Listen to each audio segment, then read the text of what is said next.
Pech yonardi xona chetida, raqs tushardi uchqunlar shodon.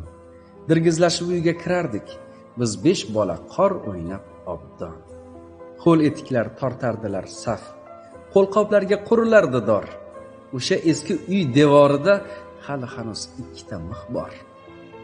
Koyir edi har safar onam, jahlin bosib turgandek arang. Paypog'ing ho'l, ko'ylaklaring nam, dadang kelsin, ko'rasan hammang. Yolg'on edi tugilgan mushti, jahli edi tez ketar mehmon. Issiq sho'rva suzib kelardi, to'g'rar edi kosamizga non. Go'shtsiz o'sha tuxum sho'rvadan to kechgacha yurar edik to'q. O'ta qimmat restoranda ham o'shanday shirin taom yo'q. Bir kungina bola bo'lsam-u, to kechgacha o'ynasaydim qor. Axir endi xavotir olib, hech kim kutmas issiq uyim bor. Qaytsam edi muzlab sovuq yeb, qarshi olsa pech yongan xona. Oyoq qo'ling muzlabdi-ku deb bir bor koyib bersaydik ona.